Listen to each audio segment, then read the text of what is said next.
Good morning. Today we're going to be taking a look at XRP, some heat maps, some liquidity, and some Sigma coin. All right, so off of the lows, we had a 5-wave move to the upside, and yesterday we were looking at this structure, anticipating this to be a flat, where we would see a ABC down, ABC up, and then a 5-wave move to the downside. Now, we rolled back up, and the anticipation was that this was going to be a higher low, ultimately giving us the ability to move to the upside here, and we would see something like this, right, where we'd swing up to the higher low, like that, swing up to the higher low, hold the position, and then be able to get out of here. Now, what's intriguing is we ended up setting this lower low, and this took away a lot of what we were looking at and moved it away from being a flat, and now we actually have a 5-wave move to the downside. So we've actually set up something like this. So we all know what that means. You get 5-wave move to the downside, you're going to end up doing a ABC up move, which could very well be in already, where you just go A, B, and then C to the upside.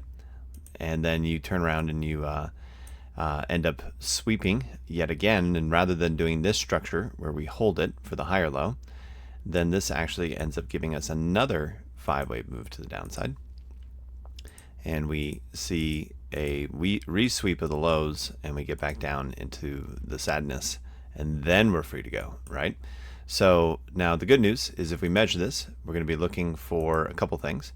One, the expectation is that if this is, let's get some the completion of that 5 waves, we would use our trend-based fib tool, and we would say, okay, well, if we're going to have an equal length leg, this takes us down to $2.23, assuming this was in completely for this ABC, which we'll check here in just a moment. So if that's the case, we'd get down into this region right down here, okay? Now we say, okay, liquidity-wise, do we have anybody hanging out down in that region? We do. Look at all this. These late longs with a big gap are still here. So everybody who was like, that's it, we got it, and they went max leverage, it looks like they're coming for you. So they got 225 down to 215 here on the liquidity chart. And if we go back to the chart, well, if this was it, this would take us down to 223, right smack in the middle. So again, we could be front ran, but we have a very good likelihood that this is where the final entry will be in the final breakdown. And we'll do it in this fashion, probably something along that lines right there. Now, it could be front ran, could go that route, so we'll see how that plays.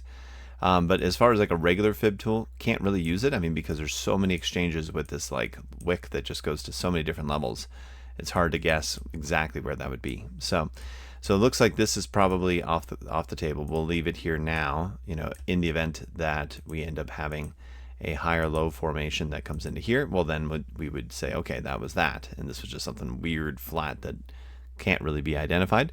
But I'm thinking that's probably not the case. I'm thinking we're doing this. So based off of this 5 waves down, we initially had this concept until we set that lower low. Now we're sitting here looking at this. So, all right. So now, that being said, let's look at the internal measurements of this wave B here, just to kind of see if we can get a feel for what this could be as far as range. So we've got 1, 2, 3, 4, 5 ABC. So this would be our wave 1 up to here. Okay, and then we'd have a wave 2 with an ABC down this way. And note that realistically, if these were equal legs of, and this is why we still have this guy still in play here, why this is still potentially possible, is because normally you would expect that with a ABC here in the middle, we would break out pretty aggressively and hit this 246, closing a majority of this gap up here for this region. But instead, we came short, and we didn't even get to the 618 really, right? So if we move this out of the way, you can see that we didn't even really get to the 618, and then had a rollover, which is currently giving us a higher low. So either we're early on this count, or this is in fact the start of the ABC, and we would move something up here like this. Now that checks more. Maybe we sweep down one more time for a little bit lower, and we do an ABC in this region, where we do something like this. And then we can actually do the additional 5 waves higher, getting us up to the 247 gap close. Then we roll over. So still in no man's land. That's just kind of the two paths that we're ultimately looking at. Do we come up here and then break back down, sweep into the liquidity into this lower region? Let's see how this would actually check with this guy. So let's assume this scenario. We go in here and we do this, and this now moves up to this region. Well, now we would only get down to 228 for our equal leg, maybe wick down to the 224. So still in no man's land, but basically at this point, if you're not worried about a breakdown of what percentage here, if we go from here, let's just say we go from here and we fall from our current price down to the 225, you're looking at a 6% pullback. If that's not really too scary to you, then don't worry about it. Just buy the dips and just kind of work off of that. So now let's jump over the VLO data. So VLO data, look at this. So here's what we've been tracking. Here's your big breakdown on the price action here. Okay, and now this is the open interest. Open interest had gotten super elevated, well above where it should have been, and it wasn't sustainable, and that's what caused the collapse, because there just wasn't enough actual coin buying of XRP to push it to this high levels. But now when we zoom in this middle guy here, let's take a look at it. Make that bigger, actually, not smaller. And if we zoom into this little guy, we can see that we've actually fully broken down and taken out all the interest that is open, and is now actually fully to the healthy level again. So that's amazing. Our premium that we have for who's buying these things are mostly shorts.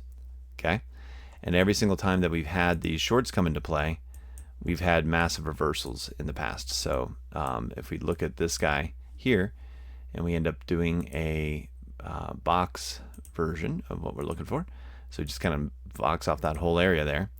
This should be a very big reversal area as we clear out everything that we're doing as far as a low, because here was a reversal, here was a reversal, and then we're just going to try to save this 10 times fast. Here's a reversal. So each of these times that we've had these little wicks, we've done it, but this has been the biggest one yet. And it should, I mean, regardless of if we swing down one more time, reversal is in the cards, right? There just isn't any heavy longs here in this position. So, and then finally, we can see that this is not helping the memes over here on XRPL. We've still got Sigma kind of chopping around, doing a little initial bear flag, and now it's coming back down and doing this ABC kind of move. And this ultimately, hopefully, will be looked at more so as a bull flag or an ABC down after a wave one. And then we can actually start working our way out of here. So once XRP starts moving around, I figure and expect Sigma to move as well. And our 3-day is still trying to reclaim positivity. So 3-day is sitting at a 4.92 over 6.97. So we're close. So I'd say we probably got, and this candle resets on the 13th. So we have one more day to close this. Let's see how Sunday works. But a great absorption candle for sure that came here as everything, you know, tanked down and then was bought up immediately. So yeah, so hopefully this spring event will kind of finalize itself and we can then start working our way out of here. But the process is still there, and it does look like that XRP wants to do one more swing lower just to clear that late liquidity. And we'll know based off of how aggressively down that this guy goes. Now, if we get our ABC chop, right? Remember, oh, it's right there.